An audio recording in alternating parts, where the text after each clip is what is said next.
Give it a couple seconds. And we'll get logged in. Here too. Yeah.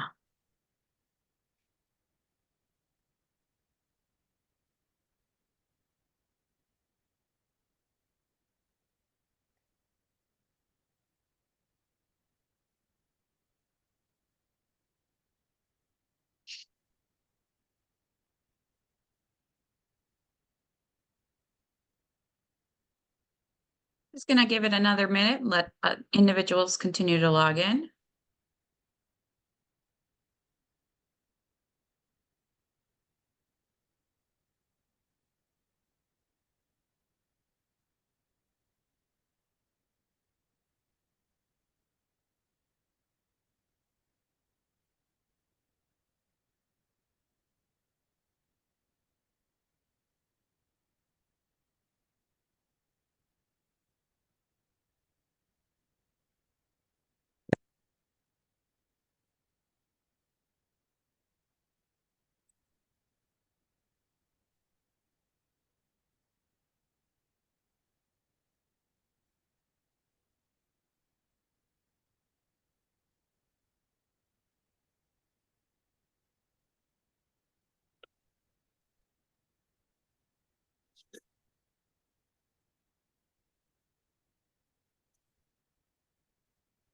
All right, Nick, are you ready? We can start.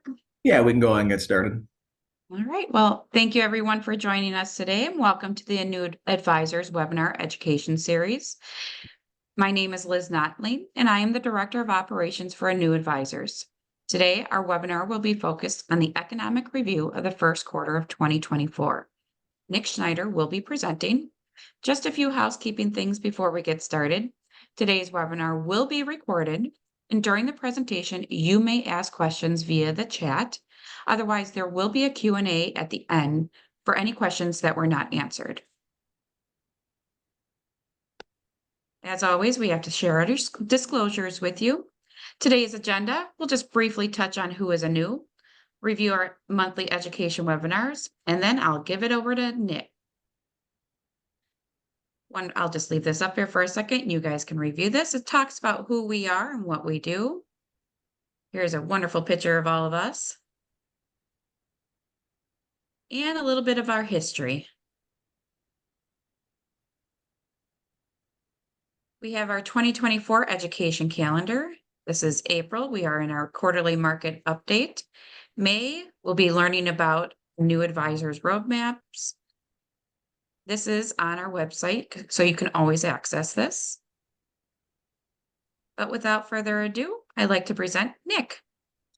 Yeah, thank you, Liz. And if everyone noticed, we finally updated all of our team pictures for those of you that have been coming to a couple of these. So Glenn doesn't look like he's a member of the Brady Bunch anymore. So that was exciting. So for today's market update, we always like to start with some things that are going on in the media. These are things that the news pushes out to generate fear, greed, anything that's going to push you into making a decision. Election right now is the big one, and we'll talk about the election because it does have some effects on the market. So we'll talk about the election. Fed rates, why haven't they dropped yet? You know, it's affecting mortgage rates, it's affecting inflation. But we talk about Fed rates, it's a good thing they haven't dropped it yet. And that's what the media doesn't really want you to know. It means the economy's strong, and we'll get to that as well. Currently fighting two wars. That's the other big one you see with what's going on in Ukraine and over in Israel. Big things in the news that are trying to stir up the market and create volatility. These are all things that cause the market to go up and down. But ultimately, in the long term, you can see the economy and the markets are doing just fine, and we'll get into all of that. So next slide, Liz. Barbell economy, just a reminder, when we start looking at the market, remember that we look through the lens of where are these goods and services being provided to either the millennials or the baby boomers. And so that becomes important as we go through and we look at some of these investments. So our next slide. Let's start with the election. This is one we get a lot of questions on as we're getting closer. We're seeing media coverage of it ramp up. So I wanted to dedicate a little bit of time to talking about the election. And the chart you're seeing right here is volatility around the election 1 year before and 1 year after. And what I want you to imagine is if there were a big red line going at this percentage line on the left at 15 that goes straight across. The reason is that's the average for the S&P 500. It's at 15. So I don't need you to really know what it is, but just know if it's more or less than 15 on the chart. And so this is how much the market's going up and down. Whether it's less than 15 or more than 15 is more or less than average. So what we know is when the incumbent party wins and the incumbent party losses, we're going back to 1928 elections where we could track market data. And so what you'll see, and actually I'm going to step back a little bit. This is never political commentary. We do our best not to interject on politics. These are the numbers that would actually happen to the market over that time. And so 1 year prior to the election, on average, what you see when the incumbent party wins and you look back, volatility, a little less than average. When the incumbent party lost, a little more than average. And this is stuff that most people, I think, intuitively understand, and this puts it in a chart. When you start leading up, when the incumbent party loses, that means there's volatility in the market going into the election, more than average. So since 1928, when there's been less volatility leading up to the elections, the incumbent party typically wins. When there's more volatility leading up into the election, the incumbent party typically loses. And intuitively, that makes sense, right? There's a lot of uncertainty. You don't know what's going to happen. If your account balances, the voters' account balances are going up and down, potentially going down going into an election, they're going to feel less strongly about voting for the incumbent party. And then what happens after? Same thing. When you get a new leader in, we've been talking about this, there becomes some uncertainty. So when the incumbent party loses, we get more than that 15, more volatility coming in after the election. But by the time 1 year rolls around, we're back to where we expect to be, whether the incumbent party wins or the incumbent party loses. After about a year, we're back to, on average, where we are supposed to be in terms of volatility. But what does that mean for returns, right? We talk about all the time, market's going to go up and down, but what does it mean for returns? And that's our next slide. This is what's happened to the actual performance over that same time period. And again, this is all intuitively going to make sense, right? So what you're seeing is when the incumbent party wins, incumbent party lost, what the returns were. So when returns are positive, these dark blue lines leading up to the election, when you're feeling good, your 401ks are doing good, your IRAs are doing good, your Roths are doing good, you don't necessarily want to make a change. You think things are going pretty well for you. And that's what happens. The incumbent party typically wins when the market is up going into an election. Right around the election, we've talked about this with a lot of our clients. There's volatility, and it's typically not in the favor of anyone being invested in the market, and we see some negative returns. So that's what we are watching. So we are going to hear some more from us as we get close to the election about some allocation changes, because we're willing to sacrifice some potential upside to negate the average downside if we can, take some risk off the table. And this is why. What we know is right around these elections, we typically see some downtimes in the market. But then when the market's over, when the volatility is done, you're coming out of the election, it's about uncertainty and how long it takes us to get back to normal. So when the incumbent party wins, that uncertainty goes away quicker. There's a better feeling about what's coming. You know what you get. When an incumbent party loses, you don't necessarily know. And that's what you see for these first 3 months after. On average, flat or potentially down. That's because there's uncertainty. No one knows what the new policies are going to be. No one knows. It's one thing to get elected. It's another thing to do the job. And so now that they're in, there's a feeling out period in the market for what's going to happen immediately after. And that's what you're seeing. When the incumbent party wins, we typically see more positive returns. It has nothing to do with policy. It has all to do about feelings and seeing what the market's going to do, and it knows what the president's going to do and who they are. But then after a year, we're getting back to a more normal clip of that 6 to 7% that we see over the longer term for the S&P 500. And that's what we're watching. When do we make some changes based on the election and what we know historically has happened? All right, next slide, Liz. So let's talk about those entry or the volatility. We can look at a couple of things here. The volatility and where the market actually ends up. And why I like this chart is there's always times where even right now, I know we're talking about what happened in Q1, but we all know that since April started, we've been down a little bit. There's been some volatility. And you see that in any given year, but on average, the market is going to finish up. So far year to date, this is as of the end of March, market was up 10% at 1.2% off the highs. When you look back last year, finished up 24% at one point, down 10. And this is just for the S&P 500. But let's look back into 2020, volatility, right? We had that volatility around the election. We go back to the other big one, 2008, volatility around the election. There were other things going on, but we had volatility. So you're going to see some of these bigger moves around the election. That's what we expect. We expect volatility, but more often than not, the market ends up positive. And that's what we're still expecting for the year. Next slide, Liz. Again, focusing on the S&P 500, what people normally refer to as the markets, the big one people want to know about.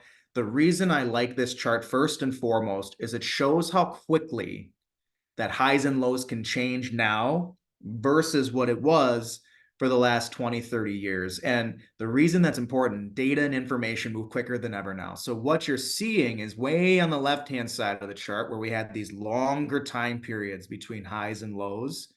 But then starting around 2019, you see that these ups and downs, the highs and lows, they're coming quicker. That's our volatility, but our trend line still continues to be up. So there's going to be times where you're not going to feel as good. Lows never feel good. But those turn into our opportunities to be able to continue to grow account balances, especially when you're paying dividends, we're reinvesting that.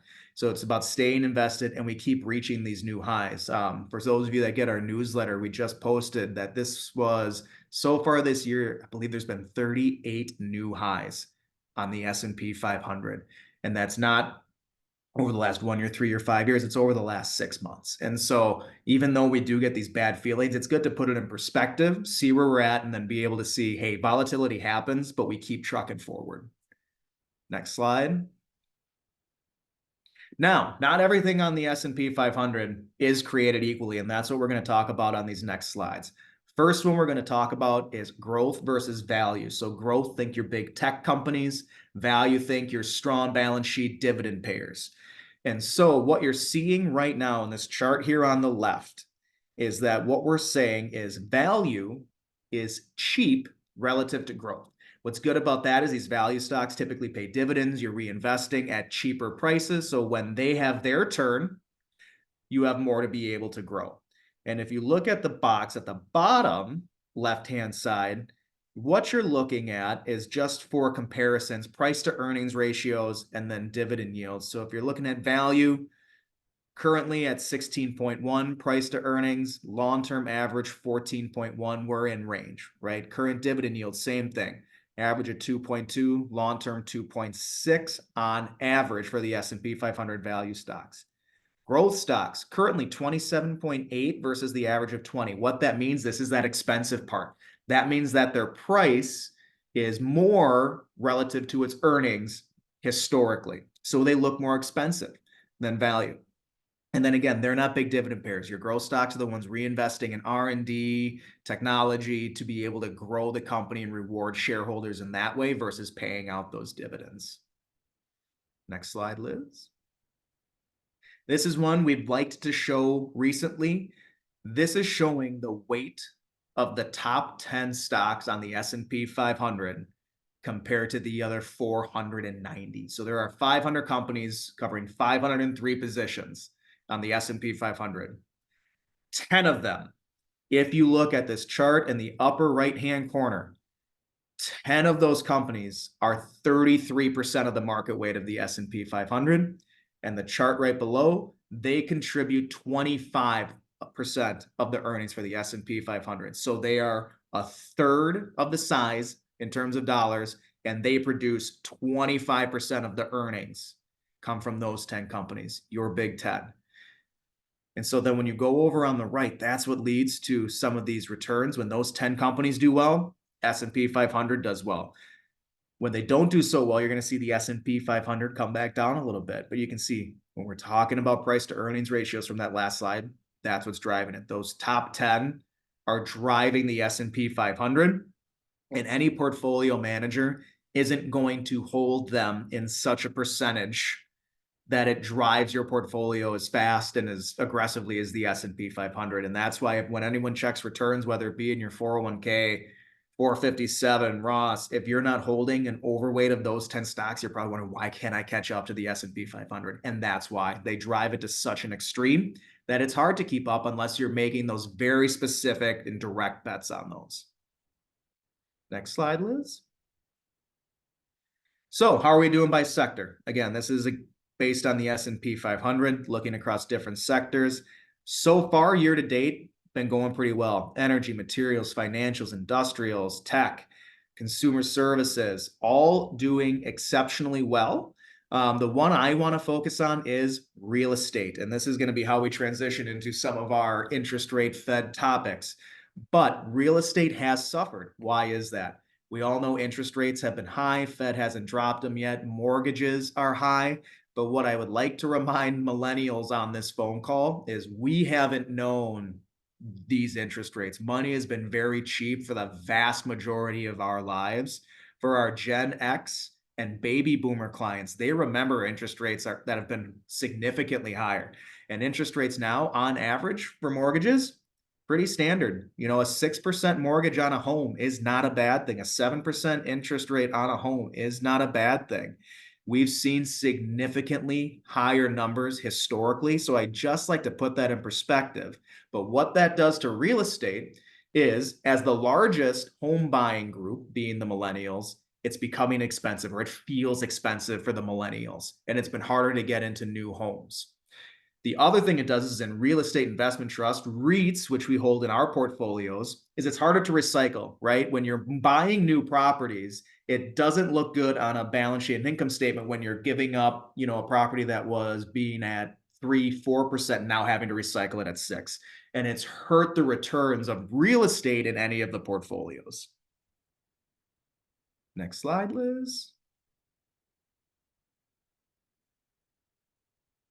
So GDP, we're going to switch over to the economy here. Been going strong. We've been looking at the revised numbers for the end of the year last year. We're up over where we like to be. Government typically shoots for 2, and that's a good number. But you can see at the end of last year, GDP is doing fine. Economy continues to click on, being boosted by infrastructure buildouts, factory buildouts. Those of you that see our morning notes, there's billions of dollars being spent on factory production to what I call onboard stuff back into the United States, or onshore versus offshore. The other reason I like this chart is on the right-hand side, consumption. What's driving that GDP? Consumption. Baby boomers and millennials, 2 largest generations. You hear us all say it all the time. They're driving that consumption, and it's going to continue to drive GDP. American consumers are designed to spend, and you can see that in how our GDP moves ahead. Next slide, Liz. And here is some of that saving and spending. This one we covered last time, and I wanted to cover it again. And I'm going to start on the chart on the right-hand side. What you're seeing is from where we had the most savings coming out of the pandemic. We all got checks. You're seeing that excess savings. It's been trending down since then. And personal savings has also trended down because you haven't had to save. You've had that excess. So now we need to check, okay, are consumers starting to save on their own again? And we believe they are. Because if you look over at the chart then on the left, year to date, you're seeing consumer savings at 4%. Average is 8.5%, and we're there through 1 quarter. Now, typically we do see some bigger spending months in Q3 or Q2 and Q4, but we're hoping to see that savings number continue to tick up because that's a sign of a healthy economy. We've seen good wage growth. So we're hoping that that starts to reflect into savings, because in the long term, you got to have the savings to be able to do some spending as this excess goes away. So we want to make sure that we're seeing the personal savings rates come back up. And this is where we believe we are coming out of the pandemic. Now that those checks are gone, you're going to see tax returns come. Those are typically spent by Americans. We're going to see where this plays out over the next 3 to 6 months. So now let's talk interest rates. Talked a little bit before on what it's done to real estate and the housing market. This is what's actually projected. And there's two things we're going to focus. First, on this box that says FOMC March 2024 forecast. Change in GDP. You're seeing they think it's going to be pretty steady, 24, 25, 26. Unemployment rate sticking at 4%, which is what they like to see. Headline inflation numbers back down to 2. Core inflation numbers where they want to be at about 2.5. What you're seeing is long-term steady numbers, which is what the Fed shoots for. Now, interest rates will come down. We still think there's going to be a rate drop. You can see here now when we go to the chart on the right-hand side, you can see that there are some expected rate drops baked into the market right now. And we do expect them to come down prior to the election. We're still thinking there's going to be 1, potentially 2, depending on how much they do for the first rate drop. So we still see that coming. Coming into the election, we think it's going to be just as much a political strategy as it is an actual market strategy. So there's going to be pressure from the government on the Fed. But the Fed for right now is doing its job. It's holding unemployment steady. The economy's doing well. Infrastructure builds are continuing to go. Cash is coming back into the market from these companies. So rather than saving, they're putting cash back in because they can't take the same loans out from an industrial standpoint to continue to keep their companies moving forward. So we're seeing good things. So the fact that rates haven't come down is a positive thing. Feels good in your savings, doesn't feel good in your spending, but it is a positive thing. Next slide, Liz. So long-term trends, where are we at? You can see, we all know, I talk about it all the time. Scary numbers a little while ago, 8, 9, 10%, any month over month number for inflation. But we're seeing those headline numbers come back down. And we're back down to that 4% average, which is why the Fed's not dropping interest rates and it's not in a hurry to do so, because inflation is where we like it to be right now.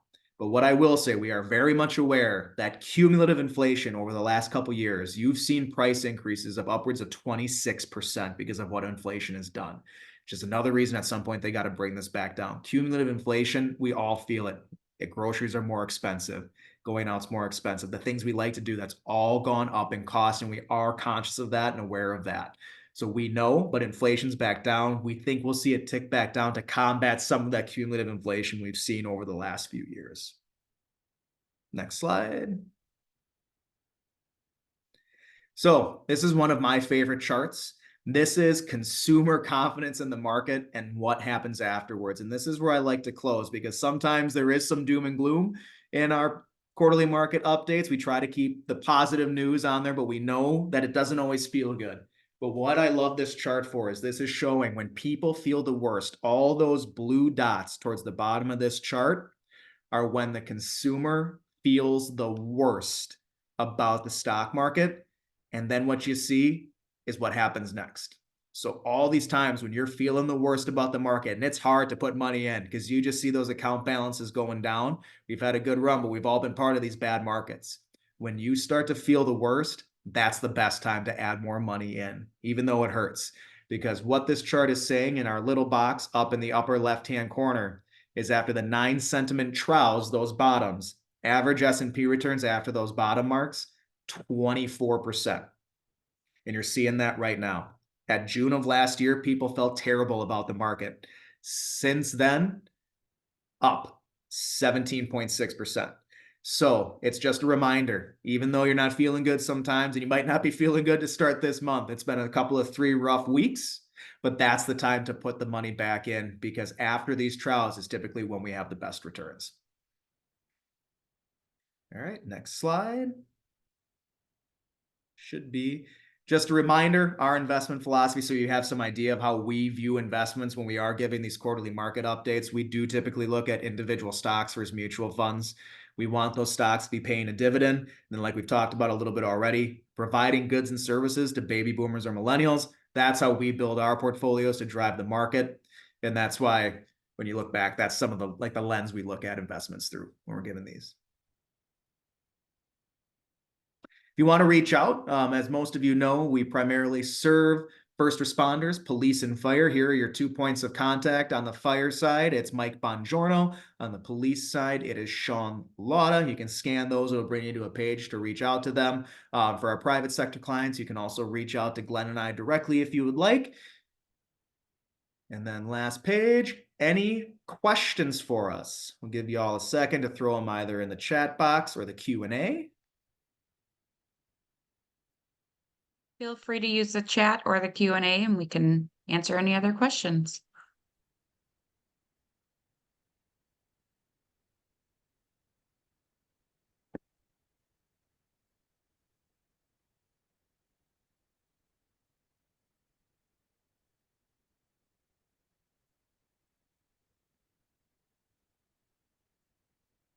Nick, I don't see any questions coming through. Excellent. All right. Well, thank you all for, oh, We did get one. yep. Yep. Would I be able to view this again? Yes. We do send this out. So if you're on our email chain, you can send it out. And then Liz, do we post these on our YouTube? Yes, we will. Okay. Yep. So we'll post this on our YouTube channel. If you two, Mike and Chris, Liz, do we have emails for the registrants? Yes, we will. Yep. All right. We'll I got your messages here. The two that sent that in, we'll send them out to you. You guys that requested it, we can send them to you directly. And we do have a YouTube channel. You can find that it's just Anew Advisors. If you look up on YouTube, we do have our past webinars on there as well. Just writing this down. So you got these, Liz? Yes. Excellent. All right. Yep. We'll get those out to those couple people that asked to have them sent over directly so you can get it and review it. Otherwise, like Liz mentioned, we will have it on our YouTube channel. We appreciate all of you joining though, and we will talk to you all soon. Thank you. This concludes our webinar.